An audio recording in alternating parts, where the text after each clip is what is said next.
ಹರೇ ಕೃಷ್ಣ. ಎಲ್ಲರಿಗೂ ನಮಸ್ಕಾರಗಳು. ರಾಧಾಕೃಷ್ಣ ಚಾನಲ್ಗೆ ಸ್ವಾಗತ. ನೀವೇನಾದ್ರು ನಮ್ಮ ಚಾನಲ್ಗೆ ಹೊಸಬರಾಗಿದ್ದರೆ ಲೈಕ್ ಮಾಡಿ, ಸಬ್ಸ್ಕ್ರೈಬ್ ಆಗಿ, ಬೆಲ್ ಐಕನನ್ನು ಕ್ಲಿಕ್ ಮಾಡಿ. ರೆಸಿಪಿ ಬಂದ್ಬಿಟ್ಟು ಪನ್ನೀರ್ ವೆಜ್ ಫ್ರೈಡ್ ರೈಸ್ ಮಾಡೋದು ಹೇಗೆ ನೋಡೋಣ ಬನ್ನಿ. ಬೇಕಾಗಿರುವ ಐಟಮ್ಗಳು: ಶುಂಠಿ, ಪುದೀನ, ಕ್ಯಾಪ್ಸಿಕಮ್, ಕೊತ್ತಂಬರಿ ಸೊಪ್ಪು, ಬೆಳ್ಳುಳ್ಳಿ, ಕ್ಯಾರೆಟು, ಈರುಳ್ಳಿ, ಹಸಿ ಬಟಾಣಿ, ಬೀನ್ಸು, ಪನ್ನೀರು. ಈಗ ಒಂದು ಪಾತ್ರೆ ನೀರು ಇಡ್ತಿದ್ದೀನಿ, ಕುದಿ ಬಂದಿದೆ. ಅಕ್ಕಿ ಹಾಕ್ತಿದ್ದೀನಿ, ಬಿರಿಯಾನಿ ಅಕ್ಕಿ. ಸ್ವಲ್ಪ ಉಪ್ಪು ಹಾಕೊಳ್ಳಿ. ನೋಡಿ ಬೆಂದಿದೆ. ಇವಾಗ ಇದು ಬಸ್ಕೊಳ್ಳುವ. ಒಂದು ಬಾಣಲಿ ಇಟ್ಕೊಂಡು ಒಂದು ಸ್ವಲ್ಪ ಬೆಣ್ಣೆ ಹಾಕ್ಕೊಂಡು, ಸ್ವಲ್ಪ ಎಣ್ಣೆ ಹಾಕ್ಕೊಂಡು ಪನ್ನೀರು ಹುರ್ಕೊಳ್ಳುವ. ಸ್ವಲ್ಪ ಅರಿಶಿನ, ಸ್ವಲ್ಪ ಖಾರ ಪುಡಿ ಚೆನ್ನಾಗಿ ಹುರ್ಕೊಳ್ಳಿ. ನೋಡಿ ಹುರಿದಾಗಿದೆ. ಒಂದು ಸ್ವಲ್ಪ ಸೈಡಿಗೆ ಎತ್ತಿ ಮಡಗುವ. ಸಾಸಿವೆ, ಜೀರಿಗೆ, ಈರುಳ್ಳಿ ಹಾಕೊಂಡು ಚೆನ್ನಾಗಿ ಫ್ರೈ ಮಾಡ್ಕೊಳ್ಳಿ. ಬೀನ್ಸು,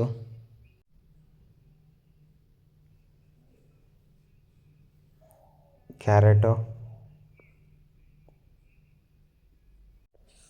ಹಾಕೊಂಡು ಚೆನ್ನಾಗಿ ಬೇಯಿಸ್ಕೊಳ್ಳಿ.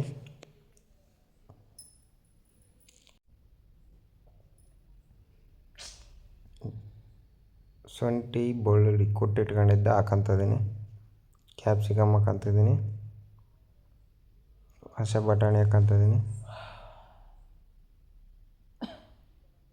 ಪನ್ನೀರ್ ಹಾಕೊಂತಿದ್ದೀನಿ, ರೋಸ್ಟ್ ಮಾಡಿ ಇಟ್ಕೊಂಡಿದ್ದ. ಚೆನ್ನಾಗಿ ಮಿಕ್ಸ್ ಮಾಡ್ಕೊಳ್ಳಿ.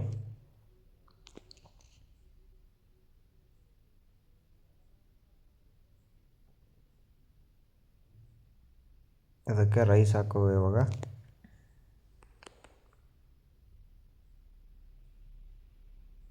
ಚೆನ್ನಾಗಿ ಮಿಕ್ಸ್ ಮಾಡ್ಕೊಳ್ಳಿ. ರೈಸ್ ಹಾಕೊಂಡು ಸೋಯಾ ಸಾಸ್ ಹಾಕ್ತಿದ್ದೀನಿ, ಟೊಮೊಟೊ ಸಾಸ್ ಹಾಕ್ತಿದ್ದೀನಿ.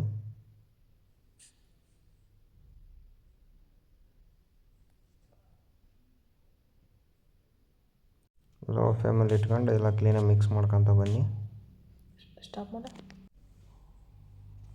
ಕಾಳು ಮೆಣಸು ಪುಡಿ ಹಾಕ್ತಿದ್ದೀನಿ, 2 ಟೇಬಲ್ ಸ್ಪೂನ್ ಹಾಕೊಂಡಿನಿ. ರುಚಿಗೆ ತಕ್ಕಷ್ಟು ಉಪ್ಪು ಹಾಕೊಳ್ಳಿ. ಚೆನ್ನಾಗಿ ಮಿಕ್ಸ್ ಮಾಡ್ಕೊಳ್ಳಿ. ಕೊತ್ತಂಬರಿ ಸೊಪ್ಪು ಹಾಕ್ತಿದ್ದೀನಿ ಮೇಲೆ.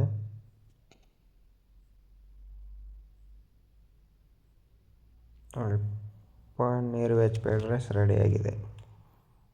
ಲೈಕ್ ಮಾಡಿ, ಸಬ್ಸ್ಕ್ರೈಬ್ ಆಗಿರಿ, ಬೆಲ್ ಐಕನನ್ನು ಟಿಕ್ ಮಾಡಿ. Thank you so much.